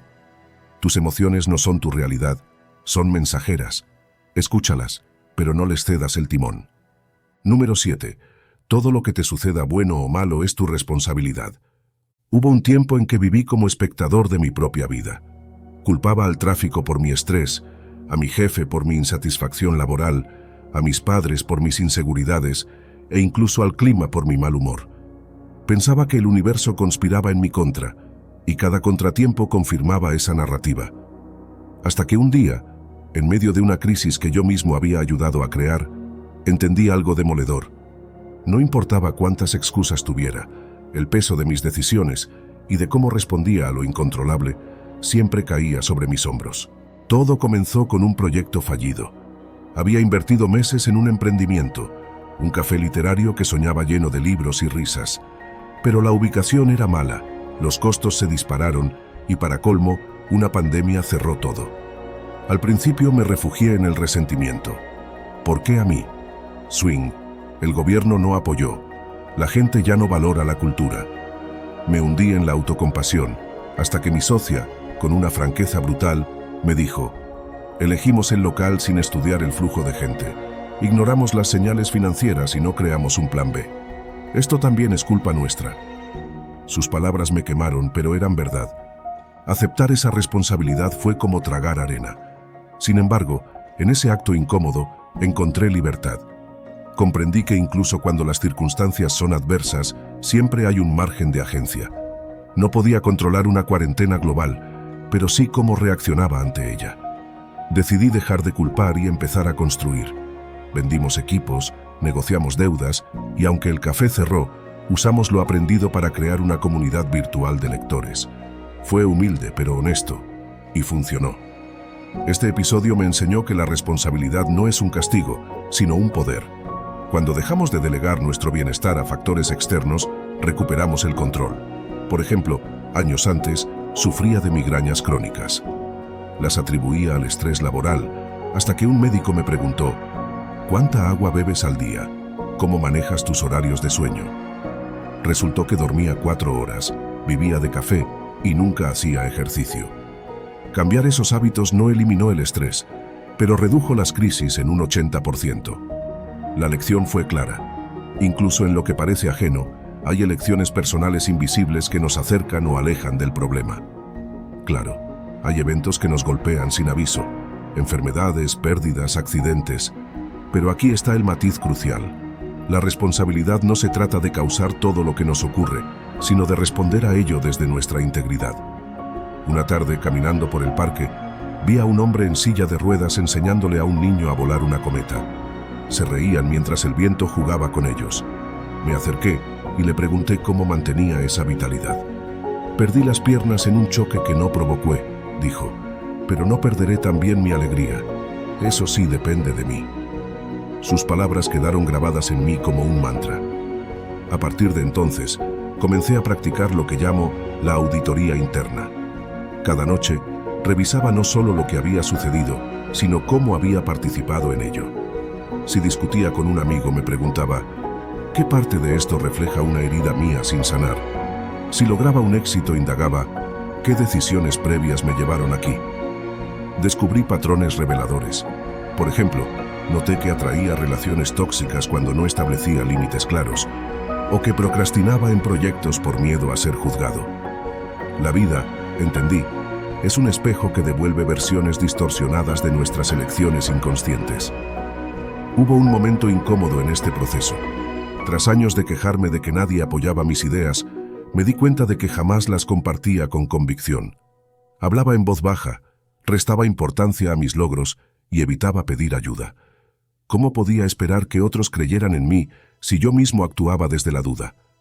Comencé a entrenar mi voz, literalmente. Grababa audios hablando de mis proyectos con firmeza, hasta que sonar seguro dejó de ser un acto. Los resultados fueron lentos, pero imparables. Oportunidades surgieron cuando mi energía dejó de transmitir inseguridad. Esto no significa cargar con culpas ajenas. Hubo situaciones donde, inicialmente, me sobreexigí. Cuando un cliente me traicionó, me reproché. Debí preverlo. Pero mi terapeuta me corrigió. Responsabilidad no es adivinar el futuro, es elegir cómo sanar después. Aprendí a distinguir entre lo que está en mis manos y lo que no. Si alguien me lastima, no soy responsable de su acción, pero sí de cómo reconstruyo mi paz. Si la economía colapsa, no controlo el mercado, pero sí cómo diversifico mis habilidades. La vida es una danza entre adaptación y acción. Uno de los cambios más profundos ocurrió en mi relación con el éxito. Antes, atribuía mis triunfos a la suerte o al azar. Tuve suerte con ese cliente, decía, minimizando las noches que invertí en investigar su industria. Al restarme mérito, alimentaba una narrativa de impotencia. Cuando empecé a reconocer abiertamente mi esfuerzo, me preparé meses para esta negociación. No solo mi autoestima creció, sino que inspiré a otros a tomar las riendas de sus metas. También descubrí el lado oscuro de la responsabilidad mal entendida, la autoexigencia cruel. Hubo meses en que convertí cada error en un látigo. Si fracasas, es porque no te esforzaste suficiente, me repetía, ignorando factores externos. Agotado, entendí que responsabilidad y autocastigo son opuestos. La primera es pragmática. ¿Qué puedo aprender aquí? El segundo es emocional. Debo sufrir por esto. Ahora, tras un tropiezo, pregunto, ¿qué recursos necesito para levantarme? En vez de, ¿por qué soy tan incompetente? Este enfoque transformó hasta lo más cotidiano. Antes, un vuelo cancelado arruinaba mi día. Hoy, mientras otros maldicen en el aeropuerto, yo leo un libro o llamo a un ser querido. No es que haya dejado de frustrarme, sino que elijo no regalar mi energía a lo irremediable. Incluso en pérdidas dolorosas, como la muerte de mi perra Luna, esta filosofía me sostuvo. No podía cambiar su partida, pero sí honrar su memoria rescatando a otro animal. El dolor seguía ahí, pero se mezclaba con propósito. Al compartir esta visión, muchos me acusan de simplista. ¿Y las injusticias sociales? ¿La gente que nace en pobreza? ¿Ellos son responsables? Renía preguntan. Es una objeción válida. Por eso aclaro. La responsabilidad personal no niega los sistemas opresivos, pero dentro de cada circunstancia, por dura que sea, hay espacios de elección. Conocí a una mujer que creció en un hogar violento. A los 16, huyó y durmió en parques. En vez de repetir el ciclo, estudió de noche y creó un albergue para jóvenes en riesgo. No elegí nacer ahí, me dijo, pero sí elegí no convertirme en otro eslabón de la cadena. Su historia no justifica la desigualdad, pero demuestra que incluso en la adversidad extrema, la agencia humana persiste como un rescoldo de luz. Hoy, vivo con un principio claro. Soy jardinero de mi existencia. No controlo las tormentas ni la calidad de la tierra, pero decido qué semillas plantar, cuándo regar y cómo podar lo que no sirve. A veces, las plagas arruinan la cosecha. Otras, el sol quema lo sembrado. Pero en cada temporada aprendo. Y en ese aprendizaje encuentro la verdadera libertad. Saber que, aunque no elijo todas las batallas, siempre puedo elegir con qué armas luchar. Número 8. Cumple tus promesas contigo mismo y con los demás. Hubo una época en que las promesas eran para mí como nubes de verano, hermosas al pronunciarlas, pero efímeras y sin peso real. Decía, mañana empiezo la dieta, la próxima semana dejo de fumar, o te ayudo con ese proyecto, con una facilidad que hoy me avergüenza. Creía que las palabras eran suficientes, que la intención valía más que la acción. Hasta que un día, tras romper una promesa que parecía pequeña, entendí que cada compromiso incumplido era un ladrillo que arrancaba de los cimientos de mi integridad. Todo comenzó con algo trivial. Le había prometido a mi sobrina de 7 años llevarla al cine un sábado por la mañana. Ella pasó la semana haciendo dibujos de palomitas y superheroínas, contándole a sus amigas que su tío la acompañaría a ver su película favorita. Pero ese viernes, un amigo me invitó a una fiesta. Total, es solo una niña, pensé. No entenderá si posponemos el plan. Llegué a casa pasada la medianoche, con resaca y pereza. Cuando llamé para cancelar, escuché su voz quebrarse. Pero, prometiste. Colgó sin decir más. Esas 2 palabras me persiguieron durante días. No era solo una salida al cine, era su confianza en mí lo que había dañado. Ese incidente fue un espejo incómodo. Empecé a revisar otras promesas rotas. El gimnasio abandonado tras pagar un año por adelantado, los libros sin leer que acumulaban polvo en la estantería, los amigos a quienes ofrecí ayuda y nunca llamé. Me di cuenta de que trataba mis propios compromisos como opciones prescindibles, como si el único perjudicado fuera yo. Pensemos en las relaciones humanas. ¿Qué ocurre cuando 2 personas deciden hablar con franqueza absoluta? Al principio, el miedo a ser rechazados o juzgados genera tensión. Pero si persisten, algo extraordinario sucede. La confianza se profundiza. La verdad compartida se convierte en un puente entre almas, no en un muro entre personajes.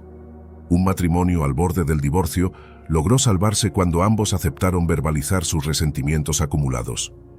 Fue como quitarse vendas de los ojos, me contó la mujer. Descubrimos que no éramos enemigos, sino 2 personas perdidas que habían olvidado cómo escuchar. La honestidad radical también transforma la relación con uno mismo. Autoengañarse es como vivir en una casa cuyas grietas hemos aprendido a ignorar. Un día, el techo cede. En cambio, quien se observa sin máscaras, reconociendo sus envidias, sus perezas, sus miedos, gana un poder extraño, la capacidad de elegir. Ya no está esclavizado por lo que niega, sino liberado por lo que acepta. Un joven que luchaba contra la procrastinación crónica me dijo, cuando admití que no era perfecto ni incapaz, sino simplemente alguien que temía fracasar, pude empezar a actuar. La verdad le devolvió el control. Pero cuidado, la honestidad no es un permiso para la crueldad. Decir lo que piensas sin filtro puede ser tan dañino como mentir. La honestidad radical debe estar guiada por un propósito ético, buscar el bien, no solo descargar emociones. Es la diferencia entre un cirujano que usa un bisturí para sanar y un niño que juega con una navaja. La verdad duele, sí, pero no debe mutilar. En un mundo donde las redes sociales premian la superficialidad y las respuestas rápidas sustituyen a las reflexiones profundas, practicar la honestidad radical es un acto revolucionario. Requiere resistir la tentación de esconderse detrás de likes y frases hechas. Implica preguntar, ¿estoy viviendo como creo que debería vivir o como otros esperan que viva? Esa pregunta, incómoda pero esencial, es el corazón de la calma consciente.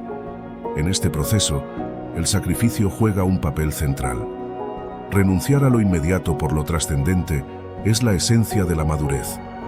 Postergar el placer, asumir responsabilidades incómodas o perdonar una ofensa son formas de sacrificio que, paradójicamente, construyen calma. En mitologías antiguas, el héroe debe enfrentar dragones para salvar al reino. En la vida moderna, los dragones son la pereza, la arrogancia y la queja. Vencerlos requiere esfuerzo, pero cada victoria silencia un poco el ruido del mundo. Finalmente, la calma consciente se nutre de significado. Viktor Frankl, sobreviviente del Holocausto, enseñó que incluso en el sufrimiento extremo, hallar un propósito permite conservar la dignidad. La pregunta, ¿para qué estoy aquí?, no es filosófica, sino práctica. Quien encuentra una respuesta, criar a sus hijos, crear arte, servir a su comunidad, descubre que la ansiedad pierde su poder.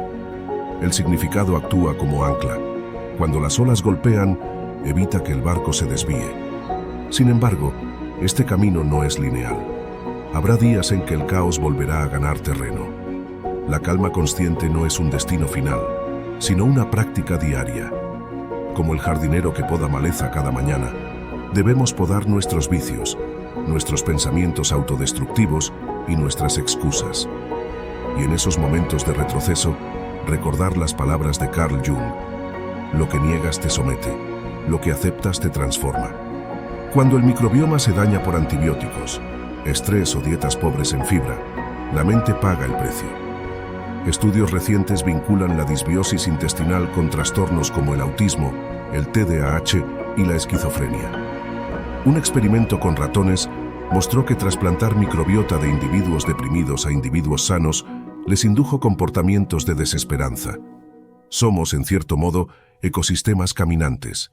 La salud mental depende del equilibrio de esos universos microscópicos que llevamos dentro. Pero, ¿cómo traducir esto a la vida cotidiana? No se trata de volverse obsesivo con cada caloría, sino de entender que cada comida es una votación por el tipo de persona que queremos ser. Un desayuno rico en proteínas y grasas saludables, como huevos y aguacate, estabiliza los niveles de glucosa en sangre, lo que se traduce en mayor claridad mental durante la mañana. Incluir alimentos fermentados, kimchi, kéfir, fortalece el microbioma. Reducir el consumo de harinas refinadas y sustituirlas por granos enteros evita los picos de insulina que generan ansiedad. Pequeños cambios, sí, pero acumulativos. Una joven estudiante que sufría ataques de pánico antes de los exámenes me contó cómo, al eliminar el café cargado y las galletas procesadas de su dieta, logró concentrarse por primera vez sin sentir que el mundo se desmoronaba. Descubrí que la calma no solo se medita, se cultiva en el plato, dijo. La nutrición también tiene una dimensión ética. Elegir qué comer y qué no comer es un acto de responsabilidad hacia uno mismo y hacia el entorno.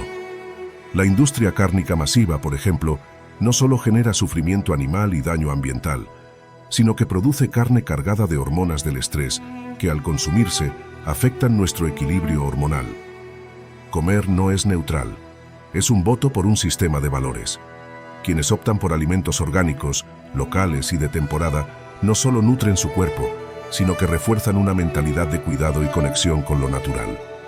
En un mundo dominado por la desconexión, sentarse a comer conscientemente, saboreando, agradeciendo, es un acto revolucionario. Sin embargo, hay una trampa en este discurso: la culpa. La obsesión por comer perfecto puede convertirse en otra forma de tiranía. La ortorexia, la fijación patológica por la comida saludable, demuestra que incluso lo bueno, llevado al extremo, se vuelve dañino. La clave no es la perfección, sino la coherencia. Permitirse un postre ocasional no arruinará la salud mental.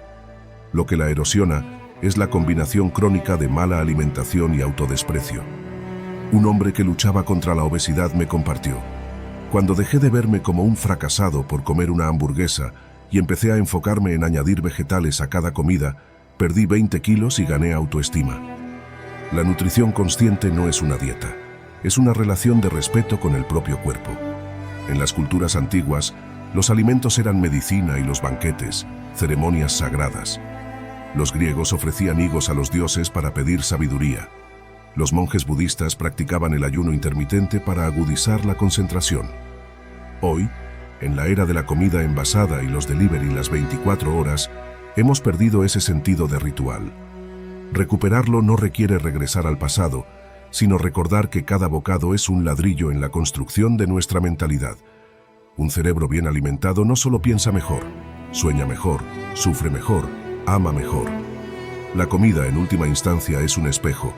Refleja cómo nos valoramos, cómo enfrentamos el estrés y qué historias nos contamos sobre merecimiento y placer. Un plato lleno de color y nutrientes dice, me importo. Un refrigerio devorado frente al ordenador entre correos electrónicos y notificaciones dice, sobrevivo, no vivo. La elección es diaria, íntima, profundamente humana. Y aunque ningún alimento cure por sí solo las heridas del alma, una dieta consciente puede ser el cimiento sobre el que reconstruimos nuestra capacidad de esperar, de crear y de encontrar paz en medio del caos.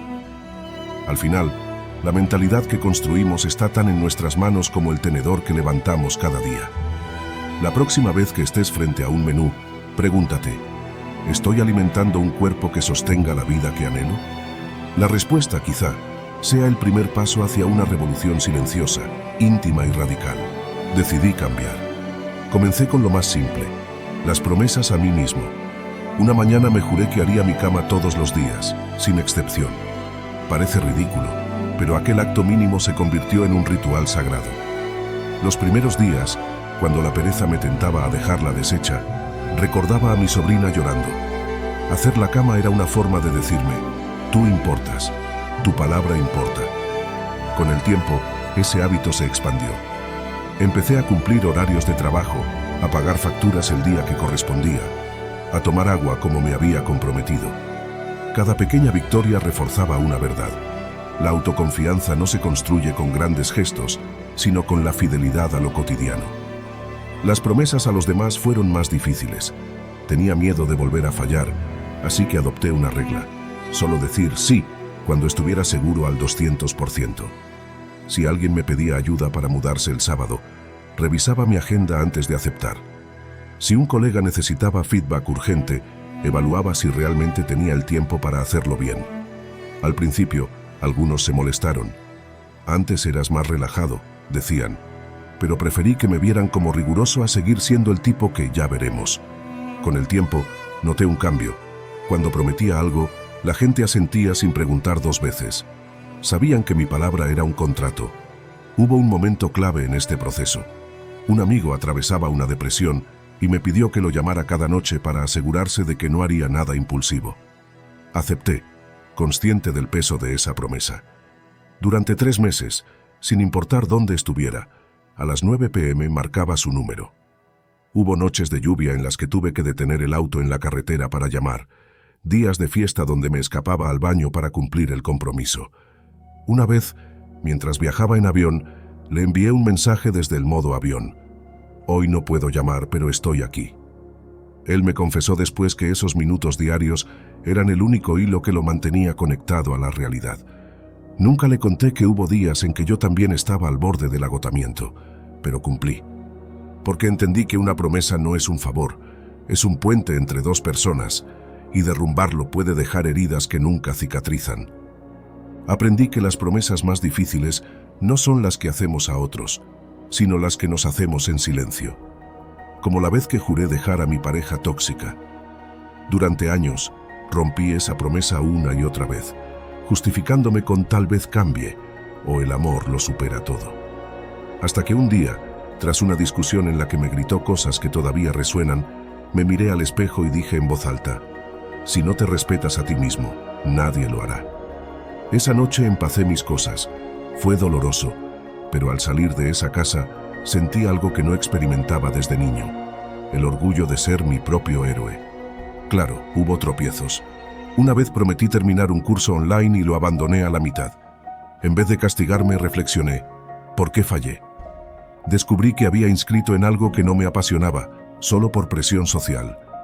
Desde entonces, antes de comprometerme, pregunto, ¿esto alinea con mis valores? ¿O lo hago por quedar bien? Así, las promesas dejaron de ser cargas para convertirse en brújulas. También comprendí que hay promesas que deben romperse, como cuando juré seguir en un trabajo que me consumía el alma solo porque un hombre cumple su palabra. Un día, tras desmayarme por estrés, entendí que la lealtad más importante es hacia uno mismo. Renuncié, y aunque al principio me llamaron cobarde, con los años incluso mi ex jefe admitió, tenías razón en irte, esto nos está matando a todos. Hoy, vivo con una sencilla filosofía. Cada promesa es un ladrillo en el monumento de tu carácter. Si construyes con esmero, aunque sea lento, crearás algo que resistirá cualquier tormenta. Pero si usas materiales baratos, excusa, pereza, miedo, el primer viento fuerte lo derrumbará. Por eso, antes de pronunciar un te prometo, respiro hondo y pregunto a mi corazón, ¿estás listo para honrar esto, sin importar el costo? A veces la respuesta es no, y está bien. Prefiero un lo intentaré honesto a un sí vacío. Otras veces, el sí surge con fuerza, y entonces me aferro a él como a un salvavidas, como aquella vez que prometí a mi madre enferma que escribiría un libro. Ella murió antes de verlo publicado, pero cada vez que me sentía a rendir, recordaba su mano fría entre las mías y su último cuento contigo. Hoy, ese libro existe, y en la dedicatoria lleva su nombre. Vivir así no es fácil. Exige mirar de frente a tus limitaciones y elegir una y otra vez la incomodidad de la coherencia sobre la comodidad de la mentira. Pero hay una recompensa invisible en este camino. La paz de saber que, en un mundo de palabras huecas, tú eres alguien que puede sostenerse en sus propios ojos al anochecer. Alguien que, cuando dice prometo, está construyendo no solo su futuro, sino el de todos los que creen en él. Número 9. Comunicarse sin escasez para la abundancia. Antes, guardaba las palabras como monedas en tiempos de inflación, creyendo que si compartía demasiado, me quedaría sin valor. En el trabajo, evitaba revelar ideas completas por miedo a que otros se adjudicaran el mérito.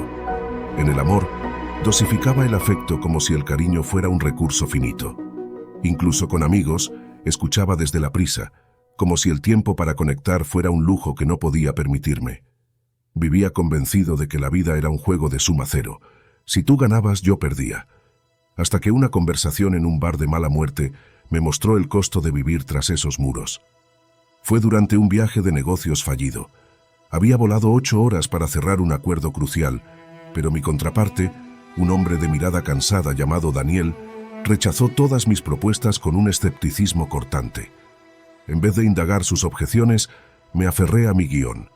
Argumentos pulidos, datos impecables, un discurso que sonaba más a defensa legal que a diálogo. Al tercer día, tras otra reunión infructuosa, Daniel me invitó a tomar una cerveza.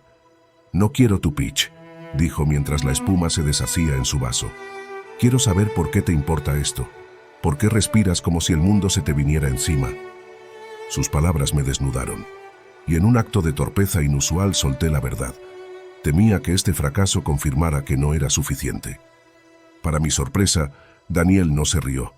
En cambio, compartió su propia historia, cómo había quebrado 2 veces, perdido una casa y aprendido que la auténtica negociación comienza cuando dejas de ver al otro como un adversario. «Tú hablas desde el miedo a perder», dijo, «y eso se siente. Pero la gente no se une a transacciones, se une a visiones». Esa noche, entre pintas y confesiones, el trato se cerró sin un solo PowerPoint. Ese episodio fue un terremoto en mi manera de entender la comunicación. Comprendí que la escasez no era solo un tema de recursos, sino de mentalidad. Cada vez que callaba una idea por egoísmo, que interrumpía por impaciencia, o que fingía seguridad para ocultar dudas, estaba alimentando una narrativa de falta. Decidí experimentar. ¿Qué pasaría si, en vez de competir, colaboraba? Si en lugar de proteger mi regalaba semillas sin garantía de cosecha? El primer cambio fue en las juntas de trabajo. En vez de llegar con soluciones prefabricadas, empecé a hacer preguntas incómodas. ¿Qué necesitas que aún no estoy viendo?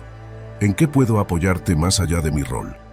Al principio, hubo silencios incómodos. Un colega incluso bromeó. ¿Te robaron el manual de Corporate? Pero con el tiempo, surgieron conversaciones que antes eran impensables. Una practicante reveló que tenía ideas para agilizar procesos, pero no se atrevía a compartirlas. Un director admitió que su equipo estaba al borde del burnout.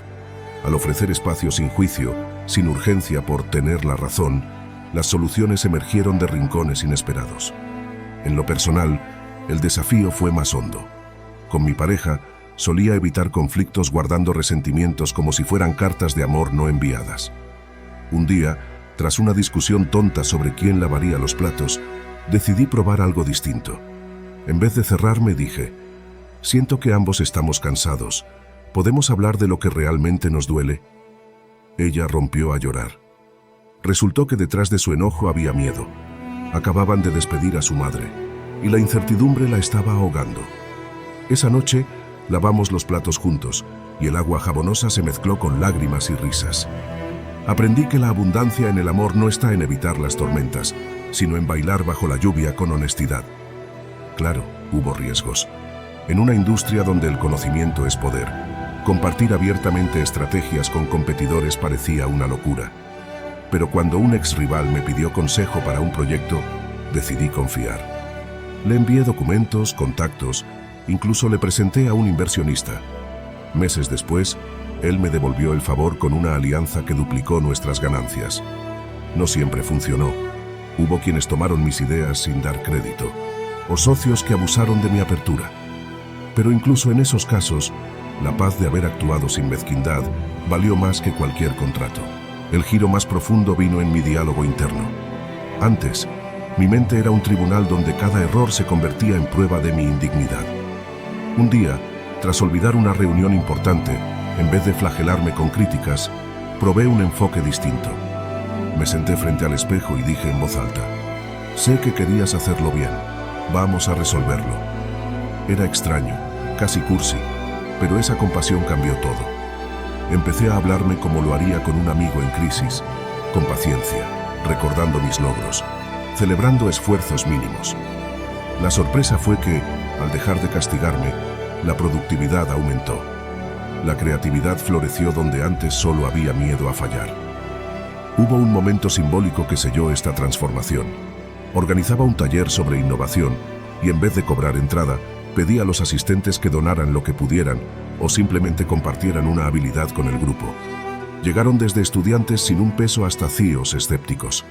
Al final, un chef enseñó a hacer pan, una niña recitó un poema y un ingeniero ofreció mentorías gratis. La sala vibró con una energía que el dinero no podría comprar. Alguien escribió en un papel, hoy aprendí que dar sin medir no te empobrece, te convierte en imán de milagros. Hoy entiendo que comunicarse sin escasez no es solo hablar más, sino crear espacios donde las palabras sean puentes, no trincheras. Donde el silencio también tenga cabida y el no sé sea una invitación a explorar juntos. A veces fallo, recaigo en la arrogancia, la prisa o el miedo. Pero entonces recuerdo aquel bar con Daniel, las lágrimas de mi pareja entre los platos, el pan recién horneado en el taller. Y elijo de nuevo abrir la mano, soltar el control, confiar en que el universo devuelve, en formas insospechadas, lo que regalamos sin calcular. Al final, la abundancia no está en lo que acumulas, sino en lo que circula. Cada conversación es un río. Si lo represas, se estanca y pudre. Si dejas que fluya, riega tierras que ni siquiera conoces. Y a veces, en su cauce, te encuentras a ti mismo renovado, llevando en el agua historias que jamás imaginaste contar. Número 10. La importancia de tu entorno para la autoestima. Todo comenzó en la adolescencia. Crecí en un hogar donde el amor estaba condicionado a los logros. ¿Por qué no sacaste el primer puesto? Log, tu hermano siempre fue más aplicado. Esa camiseta te hace ver gordo. Las palabras no eran gritos, sino cuchillos de precisión quirúrgica. A los 15, evitaba los espejos y masticaba mentas para ocultar el aliento después de vomitar en el baño del colegio. La anorexia no llegó por moda, sino por el miedo a ser demasiado en un mundo que me exigía ser suficiente. El primer destello de lucidez llegó en la universidad. Compartía un apartamento con 3 compañeros, uno de los cuales pintaba murales en las paredes y cocinaba sopas que olían a hierbas frescas. Un día, mientras yo contaba calorías en silencio, él me dijo, «Tu cuerpo no es un problema, es el vehículo que te trajo hasta aquí. ¿Qué tal si le das las gracias?» Por primera vez, alguien hablaba de mi existencia sin juicio. Empecé a notar cómo su arte colorido en las paredes, sus playlists de jazz a las 7 a.m. y su costumbre de abrazar sin motivo se filtraban en mí como un antídoto. Sin embargo, el cambio real llegó años después, en un trabajo tóxico. Mi jefa era una maestra del desprecio velado. «Qué bien que hoy te maquillaste, al menos disimulas el cansancio. Te doy esta tarea porque sé que no puedes con algo más». Número 11. Disfruta cada escalón hacia una autoestima de hierro. Hubo una época en que mi autoestima era como un castillo de naipes, frágil, tembloroso, colapsando ante el más leve soplo de crítica o fracaso. Recuerdo días enteros frente al espejo, enumerando defectos como si fuera un inventario maldito. Piernas demasiado delgadas, risa estridente, no sabes mantener una conversación interesante. Cada cumplido que recibía lo archivaba en una carpeta mental llamada mentiras piadosas, mientras que los comentarios negativos los grababa a fuego en mi piel. Vivía obsesionada con la idea de llegar a una versión futura de mí misma, segura, imperturbable, invencible, pero cada intento por acelerar el proceso solo me hundía más en la frustración. ¿Cómo cultivar esta alegría transformadora? El primer paso es desaprender la idea de que debe ganarse. La alegría no es un trofeo para los triunfadores, es un músculo que se fortalece con pequeños actos diarios. La gratitud es un ejemplo. Llevar un diario donde se registren 3 momentos alegres al día: el aroma del café, una conversación sincera, el vuelo de un pájaro, reentrena al cerebro para detectar posibilidades en lugar de amenazas. Otro ejercicio es el juego sin propósito.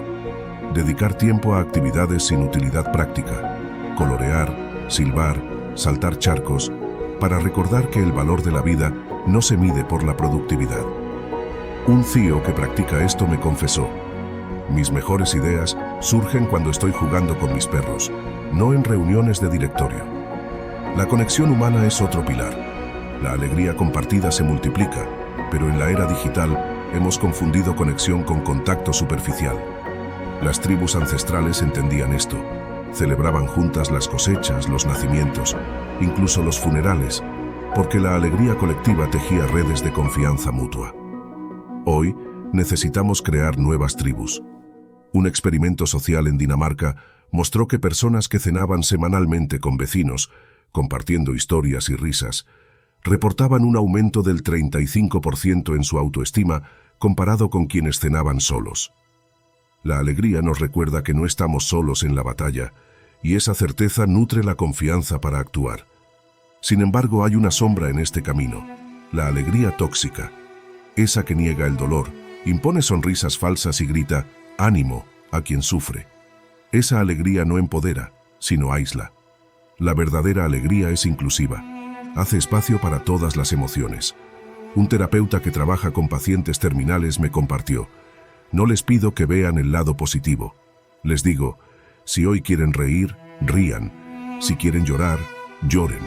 La alegría llegará cuando sea sincera. La confianza nace de la autenticidad, no de la negación. En la mitología griega, la diosa Eufrosine, una de las 3 Cárites, representaba la alegría y el buen ánimo. Los antiguos la invocaban no para evitar el sufrimiento, sino para encontrar el coraje de enfrentarlo con gracia. Hoy, en un mundo obsesionado con la autoexigencia y el rendimiento, recuperar ese espíritu es revolucionario. La alegría nos devuelve a nuestro cuerpo, al movimiento espontáneo, a la respiración profunda, y nos aleja de la tiranía de la mente hipercrítica. Un bailarín que superó una severa depresión lo resumió así: la danza no curó mi dolor, pero me enseñó que mi cuerpo podía sentir placer incluso cuando mi mente quería morir. Esa contradicción me salvó. La alegría también tiene un componente ético. Elegirla en medio de la adversidad no es evasión, sino un acto de fe en la vida. Cuando Nelson Mandela salió de 27 años de prisión, sorprendió al mundo bailando y cantando. No era indiferencia al sufrimiento, era la decisión consciente de no permitir que el odio gobernara su espíritu. Mandela entendió lo que la ciencia confirma: la alegría activa la corteza prefrontal, área cerebral vinculada a la empatía y la toma de decisiones éticas. Quien cultiva alegría no solo se fortalece a sí mismo, inspira a otros a creer en lo posible. Pero cuidado, la alegría no es una varita mágica. Habrá días en que la tristeza, la duda o el miedo opaquen su luz. La clave está en recordar que, como el sol tras las nubes, la alegría no desaparece, solo espera ser redescubierta. Un poeta que sobrevivió a la guerra escribió: aprendí que la alegría no es la ausencia de oscuridad, sino la habilidad de encender una vela con las manos temblorosas. Esa vela, titubeante pero persistente, es la esencia de la confianza. Saber que incluso en la incertidumbre tenemos recursos internos para seguir ardiendo. Al final, la relación entre alegría y confianza es un diálogo íntimo. Cada risa genuina, cada momento de asombro, cada acto de creación desinteresada son votos de fe en uno mismo. Todo comenzó con un viaje fallido a la montaña. Había planeado durante meses escalar un pico icónico, convencida de que conquistarlo probaría mi fuerza interior. Contraté un guía, compré equipo caro y hasta me entrené con pesas. Pero al tercer día de ascenso, una tormenta nos obligó a retroceder. Mientras descendía, resbalé en una roca y me fracturé el tobillo. Aquella noche, en una cabaña helada, lloré no por el dolor físico, sino por la rabia de haberme fallado otra vez. El guía, un hombre mayor con ojos curtidos por el viento, me dijo mientras vendaba mi lesión: la montaña no se conquista, se baila, y a veces, el paso atrás es el que te enseña a pisar firme.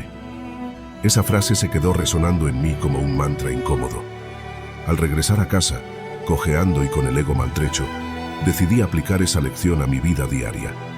En vez de obsesionarme con metas gigantes, ser imparable, amar cada parte de mí, me propuse celebrar microvictorias. La primera fue sencilla: cocinar un plato nuevo sin criticar el resultado. Cuando el risotto quedó demasiado salado, en vez de tacharlo de fracaso, me reí y lo llamé experimento culinario. Esa noche compartí la anécdota con un amigo, y su carcajada sincera me hizo sentir más conectada que cualquier selfie perfecta en la cima de una montaña. Con el tiempo, diseñé rituales que convirtieron el crecimiento en un juego, no en una tortura. Uno de ellos fue el diario del aprendiz, donde anotaba cada noche 3 cosas que había intentado, sin importar el resultado. Hoy hablé en una reunión sin disculparme por mis ideas. Usé un vestido colorido aunque pensé que llamaría demasiado la atención. Le dije no a un favor que me agotaba. Al releer esas páginas meses después, descubrí un patrón. Mis mayores avances venían de momentos donde permitía ser torpe, vulnerable, humana. La autoestima no era un destino, sino una colección de elecciones diarias. Uno de los escalones más difíciles fue enfrentar mi relación con el rechazo. Durante años, evitaba situaciones donde pudiera ser juzgada. No proponía ideas en el trabajo, no invitaba a salir a alguien que me gustaba, ni siquiera probaba deportes nuevos por miedo al ridículo. Pero un verano, inspirada por un taller de improvisación teatral, me obligué a hacer algo aterrador: salir a la calle con un cartel que decía «Abrazos gratis». Los primeros minutos fueron una agonía. Sudaba, temblaba, y varios peatones me esquivaban como si fuera un fantasma. Hasta que una anciana se acercó, me abrazó fuerte y susurró: «Hace años que nadie me abraza así». Esa tarde recibí 23 abrazos, algunos incómodos, otros tiernos, todos honestos. Aprendí que el rechazo existía, sí, pero cada sí valía por 10 noes. Claro, hubo recaídas, como la vez que postulé a un premio literario y quedé en último lugar. Mi crítica interna rugió: «¿Ves? Nunca serás buena en esto». Pero en vez de esconderme, usé una técnica que ahora llamo el arte de la reinvención narrativa. Reescribí el rechazo como curiosidad. ¿Qué puedo aprender de los ganadores? ¿Cómo usar esta feedback para mejorar? Incluso organicé un café virtual con otros participantes para compartir experiencias. Descubrí que muchos admiraban mi valentía al participar, algo que jamás había considerado. El entorno, claro, jugó un papel crucial. Dejé de seguir cuentas en redes sociales que me hacían sentir insuficiente y en su lugar me rodeé de historias de resiliencia. Una de mis mayores inspiraciones fue una artista local que pintaba con los pies tras perder sus brazos. En una entrevista, dijo algo que cambió mi perspectiva: «La perfección es aburrida. Lo que conmueve al mundo son las cicatrices bien llevadas». Empecé a ver mi propia historia no como un catálogo de fallas, sino como un lienzo de batallas ganadas, aunque fueran pequeñas. Uno de los momentos más reveladores ocurrió durante una crisis de ansiedad. En vez de luchar contra ella, como solía hacerlo, decidí sentarme en el suelo y conversar con mis miedos. «Hola, ansiedad», dije en voz alta. «Sé que estás aquí para protegerme, pero hoy no te necesito». Luego puse música y bailé de manera exagerada, riendo de lo absurdo del ritual. Para mi sorpresa, la ansiedad se disolvió más rápido que nunca. Entendí que la autoestima no se trata de aniquilar las partes oscuras, sino de integrarlas con humor y compasión. También aprendí a celebrar el cuerpo como aliado, no como enemigo. Tras años de dietas restrictivas, empecé a cocinar con atención plena. Tocaba las texturas de los alimentos, respiraba los aromas, agradecía cada bocado. Un día, mientras comía un chocolate, noté cómo se derretía lentamente en mi lengua, dulce y amargo a la vez. Esa simple experiencia sensorial me hizo sentir más conectada con mi cuerpo que 1000 elogios frente al espejo. El viaje más revelador, sin embargo, fue hacia el perdón. Perdonarme por los años de autosabotaje, por las veces que elegí el miedo sobre el amor propio. Escribí una carta a mi yo adolescente, llena de compasión. Sé que creíste que ser dura contigo te salvaría, pero ahora veo que solo te cansaste. Descansa. Yo me encargo. Guardé la carta en una caja junto a objetos simbólicos.